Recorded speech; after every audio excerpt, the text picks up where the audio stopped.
Microneedling. মাইক্রোনিডলিংটা সবার মুখে, মুখে এখন শোনা যায়। মাইক্রোনিডলিংটা এখন বহুল প্রচলিত সবার কাছে। ইন্টারনেটের কল্যাণে মাইক্রোনিডলিংয়ের এমনিতেও প্রচলনটা অনেকেই কম বেশি জানেন। আমরা ডার্মাটোলজিস্টরা কিভাবে ব্যবহার করি মাইক্রোনিডলিং? মাইক্রোনিডলিংটা বেসিক্যালি কি?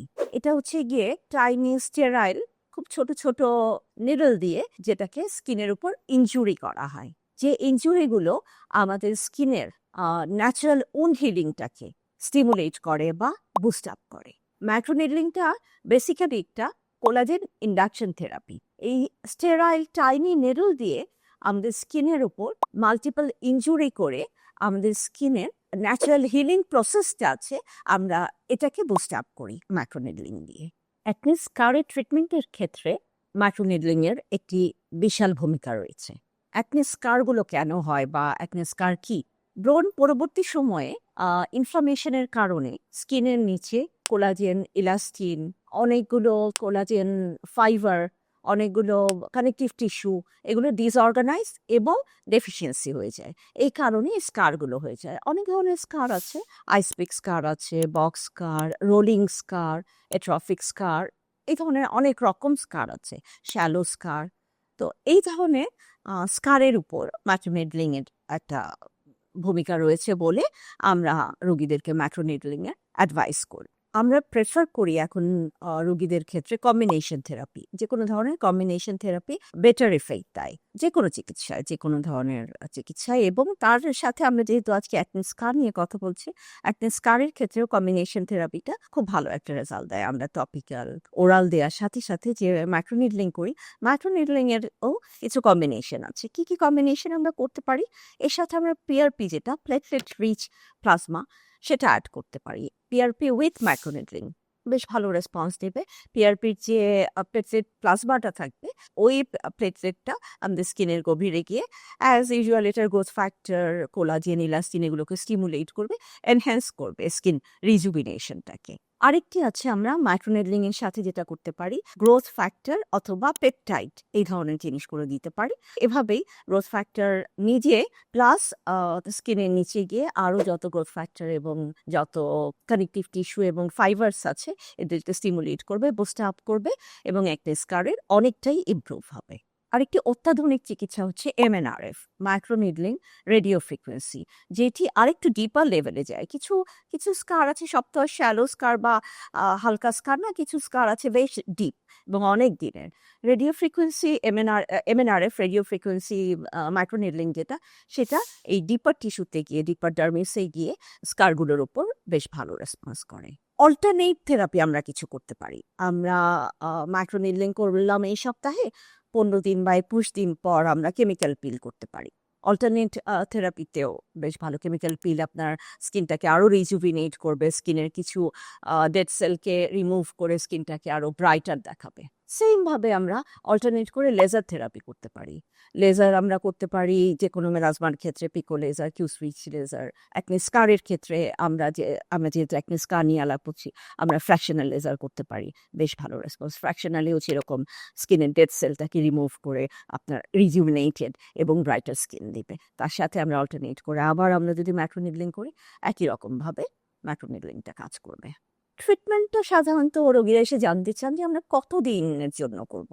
আমি পেশেন্টদেরকে যেটা পার্সোনালি বলি, যাতে 6 মাস হাতে নিয়ে আসি, 6 মাসের মধ্যে কিছুটা ইমপ্রুভ তো আমরা দেখতেই পাবো নিশ্চয়ই। তবে 3 মাসের মাঝে ইমপ্রুভমেন্ট বোঝা যায়। 6 মাসে আশা করি আমরা আমাদের ডিজায়ার্ড রেজাল্টটা পাবো।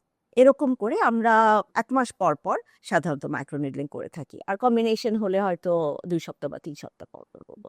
মোটামুটি 6 মাস হাতে ধরে নিয়ে আপনি যে কোনো এস্থেটিকের ট্রিটমেন্ট শুরু করবেন। এই ধরনের চিকিৎসাগুলো নিয়ে অনেকের অনেক ধরনের ভয় থাকে যে আমার ফেসটা কেমন হবে, আমি বাইরে যেতে পারবো কিনা, আমার কোনো রেস্ট্রিকশন আছে কিনা, বাসায় থাকতে হবে কিনা। মাইক্রোনিডলিং যেহেতু টাইনি স্কিন ইনজুরি, তো এটাতে তো আপনার মাইল্ড সাময়িক যেটা হবে, একটু রেডনেস হবে, লাল হয়ে যাবে, একটু ইনফ্লামেশন থাকবে, দেখা যাবে কিছু কিছু যে নিডলের কিছু দাগ ওগুলো দেখা যাবে। তা আমরা সাধারণত বলি যে পরের দিন আপনার খুব বেশি অসুবিধা না থাকে তাহলে আপনি বের হবেন না এবং চেষ্টা করবেন সানলাইটটাকে অ্যাভয়েড করতে। এই ধরনের ক্ষেত্রে আরেকটা যেটা আমি পেশেন্টকে বলি যে আপনার পক্ষে যদি সম্ভব হয় অফিস গোয়িং যারা তাদের পক্ষে সম্ভব হলে আপনারা থার্সডে করেন, তাহলে ফ্রাইডেটা আপনারা যেহেতু উইকেন্ড থাকে ওই দিনটা আপনারা বাসায় থাকতে পারবেন। 19 আশা করি একদিনে আপনার এই রেস্টটা নিয়ে নিলে আশা করি সমস্যা হবে না, খুব বেশি ফেস করতে হবে না। এছাড়া আদারওয়াইজ ছোটখাটো দাগ সেটা 2-3 দিনের মধ্যে এমনি আমরা অ্যান্টিবায়োটিক ক্রিম কিছু দিয়ে দিই, সেটা 2-3 দিনের মধ্যে এমনিতেও চলে যায়। আর যেটা বলে দেই যে আপনি ওই দিনটা পানি ব্যবহার করবেন না, মানে 6 ঘন্টা পানি যদি ব্যবহার না করেন তাহলে ভালো হয়। আর ঘষবেন না, ঘষাঘষি করবেন না, ঘষাঘষি একটু ফ্রেজাইল হয়ে যায় স্কিনটা, যেহেতু আমরা একটা প্রসিডিওর করছি। তো চেষ্টা করবেন স্কিনটাকে ঘষাঘষি না করতে, রোদটাকে অ্যাভয়েড করবেন। অবশ্যই যেটা করবেন সানস্ক্রিন ব্যবহার করবেন। সানস্ক্রিনটা মাস্ট আপনার জন্য। যে কোনো প্রসিডিওর করেন আর না করেন, যে কোনো চিকিৎসা করেন আর না করেন, অবশ্যই আপনি আপনার জন্য প্রযোজ্য প্রপার সানস্ক্রিন ব্যবহার করবেন। সান প্রোটেকশনটা আপনার জন্য খুবই দরকার। স্কিনের ক্ষেত্রে আমি যেহেতু ডার্মাটোলজিস্ট, আমি স্কিনের যে কথাটা বলছি আপনার ফেসের জন্য, ফেসটাকে প্রোটেকশন করার জন্য সানস্ক্রিন আপনার মাস্ট। তাহলে এখন আমরা ছোট করে জেনে নেই যে আসলে মাইক্রোনিডলিংটা কিভাবে কাজ করছে।